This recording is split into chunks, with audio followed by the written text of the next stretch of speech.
Hello guys, and welcome back to another For Honor Heroes build video. Today's hero is the Black Prior, and the mod we're focused around is Breach Defense.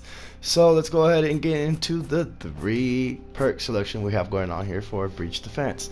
We will go with Remedy, Vengeful Barrier, and Last Stand. In my opinion, these are going to be the best fitted for you for this mode.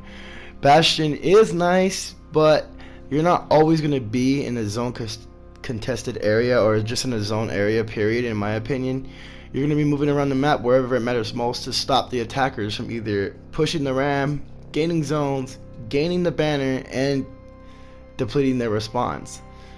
So that means you're going to need damage resistance almost about everywhere still, besides just the ram and the zone points. Feline agility, it's really nice. You can get around the map pretty quickly. It'll probably be good, you know, when you want to stop players from getting to a zone or have a player of your team getting ganked. But again, Remedy is the way to go, because yeah, there's a health spawn, a health zone, and yes, you know, you gain health other ways and your respawns don't matter when you're in defense. But being able to hold out with this 3 perk build that I'm about to explain to you with Remedy is going to be the best way for you to go. Now, Vengeful Barrier, you're going to gain a 25 health shield once you exit Revenge. So if you don't know, when you are in Revenge, you gain a full health shield and your stamina is unafflicted until you come out of the Revenge state, which means you have unlimited stamina and you have a fair amount of, like, a whole bar, life bar shield, but that shield can get depleted, but your stamina bar will not deplete until Revenge is away. But once you exit that Revenge, you'll gain another 25 shield, which is about 75, which is about 25 to 30% of your health bar. And if you took down a player and you already have some health, or if you killed a player while you were in Revenge, you're going to get 10 health from Remedy. And then once you get out of Revenge, you'll still have the health you gain, and you'll still have the 25 shield. Now with that 25 shield on, if you kill another player, you're going to get another 10 health and not even have your shield gone. Or if you do, you're still alive, you'll be able to get some health, you'll be able to get to a zone, or have an ally quickly come and help you and heal you, if anything. That's why I like the 2 Vengeful Barrier Remedy. Now going on to the last perk I pick is Last Stand, and I wasn't really going to go for this one. I was going to go for more for perk, because you already know how I feel about the critical states, or when you respawn, or first hit in the match type deal with these perks. But let me explain here. So we have the Vengeful Barrier. You get in Revenge, bam, you get a 25 health shield plus whatever health you gain from killing somebody in Revenge and or with that shield. Now if you are still getting close to critical health where you're about to die but you're holding out, which does happen a lot, I ain't gonna lie, if you're pretty good at, you know, blocking and reading the opponent's move when they're kicking you to get into Revenge and then to start attacking once you're in Revenge, you'll last a pretty long time. Sometimes you will die from chip damage, which is like block damage. When you're blocking and somebody hits you with a certain attack, sometimes you'll notice that you're like, I blocked that, but you'll die. It's chip damage. You'll take 4 to 2 damage half of the time for chip damage. If you read on the damage inputs to the left bottom of your screen, if you have that on under your user interface. But so my point with this is you're gonna gain a 20% damage reduction. It's almost like having bulk health. The only time it kicks in is basically when you're in critical health. And the reason why I say it's almost like bulk up is because you get 16 health plus added to your maximum health, which I done do the calculations, and if you shut off heavy attacks and light attacks for a certain amount of damage, it's almost equivalent to having bulk up on. But the only thing is it only is active when you're in 20%, when you're in critical health state. But that critical health state that whole time lasts as long as if you had an extra hit as far as bulk up. And sometimes 16 damage is not even enough to cover a heavy attack. If you notice, some players' heavy attacks do 36 to 38 damage, even 40 damage sometimes if it's in a combo. So that 16 health, yeah, it's going to shut off some of that damage, but it's not going to take a whole full hit for you. So you're still going to be taking a majority of the hit from from the damage. And Last Stand is going to reduce all the hits no matter what. So that's why I went with it for defense. Again, maximum health isn't so important. Your respawns, you get to respawn, but still staying alive and being a monster to the enemy team is very important. So the combo for Remedy Vengeful Barrier goes far as you got the 25 health shield, you got it if you're in Revenge or not, you get health, you might not have got health, or if you kill somebody you're going to get health from Remedy. And then if you are in critical health state, to get you in revenge. If you exited one revenge and you're still alive and you got some health and you got some shield, but you're still dying and you're getting close to dying, but bam, because you have last stand, you're able to get into revenge again, right? You've got some more health if you kill somebody from remedy, so you're still going. And then when you get out of revenge, you got a 25 shield. And if you got the health and the shield once you got out of revenge, it doesn't say once you have 25 critical health shield, it's 25 critical health. So if you are in critical health but you have the vengeful shield over that critical health, you're gaining the 20% damage reduction. This is going to help you, like I said, defending your commander, helping other players, defending a body so it doesn't get revived. Last stand will kick in wherever you go, instead of like Bastion where it's only in zones and near the ram. That is it for the 3 perks. Let's go ahead and get over to the feats. I'm sorry if I explained the perks a little too much. I just wanted to get more into detail why I used that selection and why I went with them, and have you guys decide to choose those in my own opinion for this breach build. Now the feats, we have Sinister Shield, Inspire, Tough as Nails, and Regenerate. And the reason why we go with this is grants a shield to an ally by inflicting some damage to yourself. Now you do, like, I would say like the same amount as health you would gain. You would gain like 10 health from remedy. You're literally sacrificing like 10 health to give a player a 25 health shield. That's what it looks like to me, 25 to 30 health shield. And you'll notice it once you activate it on the player, they'll have a fair amount of shield, like if they had Vengeful Barrier active. And if they have Angus, which increases their shield by 20%, they'll have almost literally a full half bar, a full life bar, but half of it of shield on them. So they'll have a whole half bar and a half of health, basically. And it's not permanent.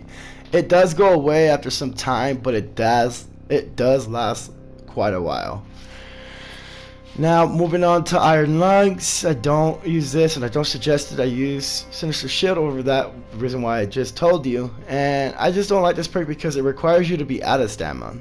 And as a player, I don't care what mode or what position I'm in, and for honor, I am not trying to be exhausted ever. And if I am going to be exhausted, I ain't going to run away so the player could just attack me in the back of my head, you know, so, or in the back on your back, just slashing you away because you're trying to run. So that's one thing that does suck. And I just don't suggest using this perk ever.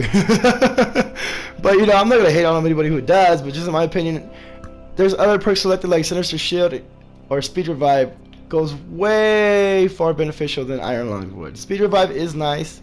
You are able to revive allies quite faster than you normally would. There is nothing that will do Speed Revive faster than this anymore in the game since they took out stats from the gear. But this is more viable in my opinion in Breach attack mode for any characters who do have Speed Revive.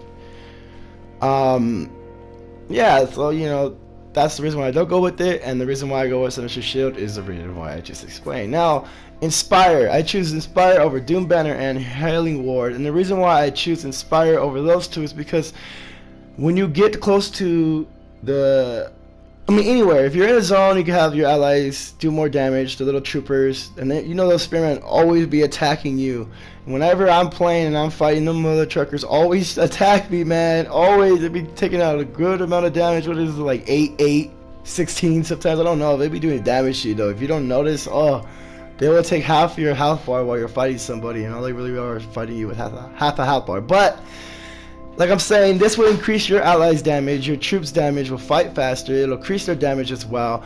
It won't make you fight faster, it won't make other players fight faster, but it will increase yours and your teammates' damage within the radius that you'll see. It's a little green radius around your player, and it will follow you wherever you go. Now the reason why I use this though is because you're defensive. Now this is really good with the ram. What you want to do is you want to head out to the ram, you want to have your troops come in, wipe out all the enemy minion troops.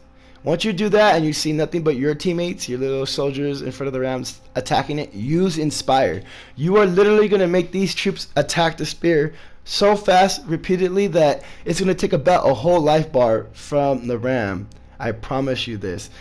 Coming back from that, I don't use Doom Banner because I'm not able to like bring that to the ram and do more damage to the ram like I will with Inspire from troops. It'll make me do more damage just like Doom Banner would. They'll have less powerful defense, which means you're going to be doing more damage to any player in the Doom Banner.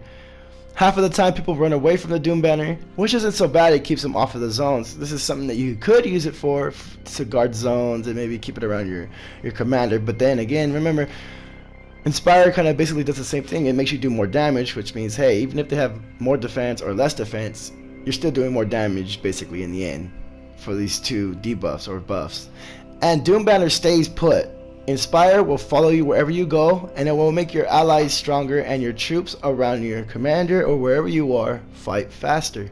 Doom Banner is only going to make anybody have less defense. It's not going to make your troops faster. It's not going to make your allies stronger. I mean, it does make them stronger, because if your allies are fighting an enemy in the Doom Banner radius, they're obviously doing more damage. It's making them stronger. But again, Inspire follows you, and it has another benefit which helps you take down the ram quicker.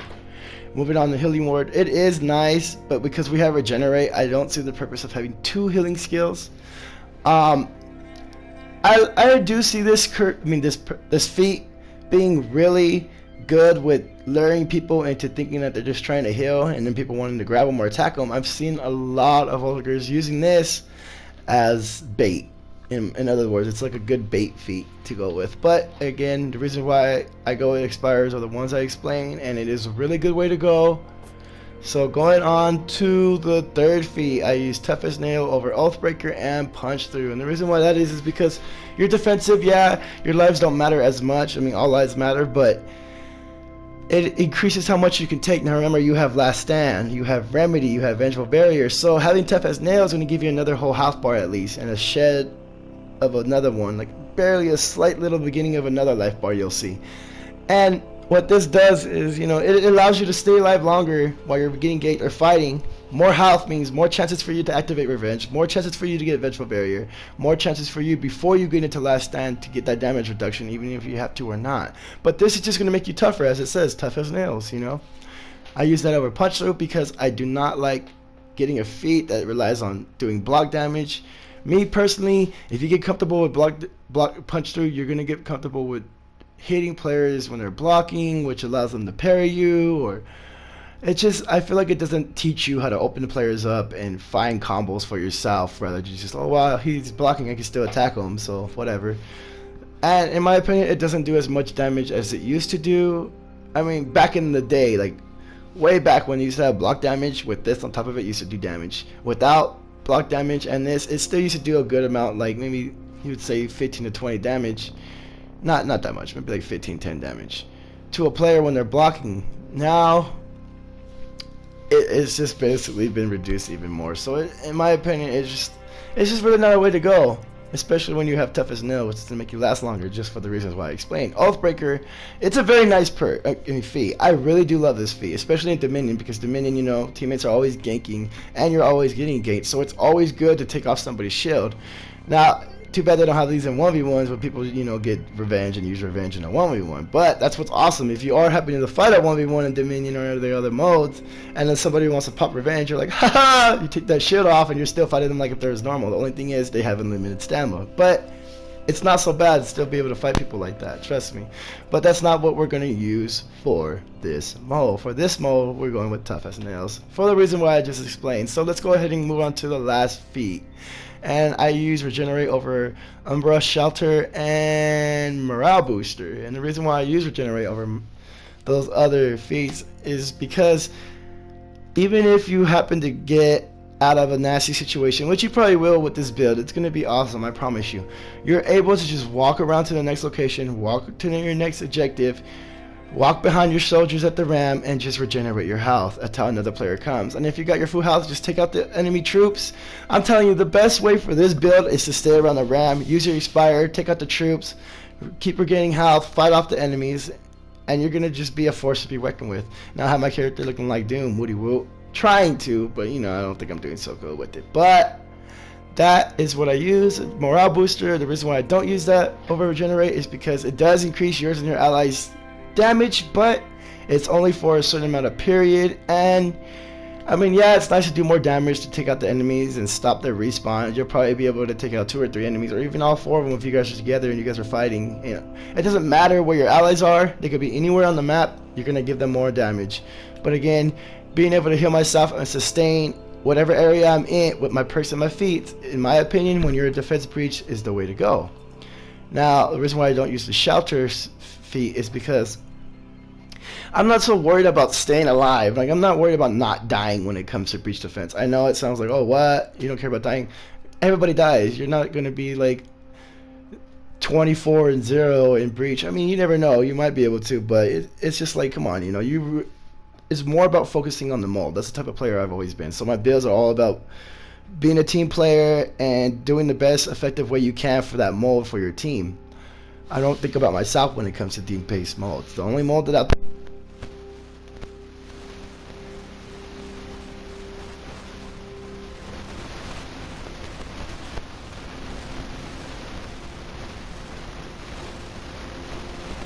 I have Last Stand, I'll have Shield from Retro Barrier, I'll have teammates, and this will be awesome probably to keep your commander alive. You can throw a shield on him while he's fighting, but then you can always throw Sinister shield on your commander.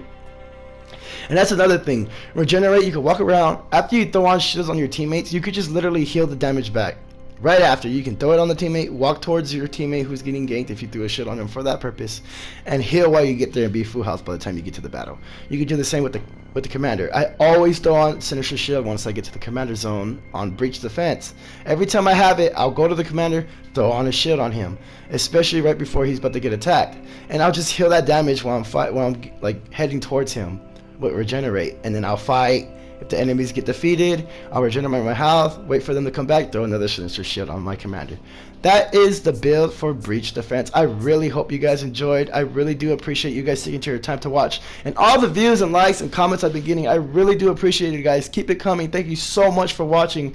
And until next time, I'll talk to you guys later.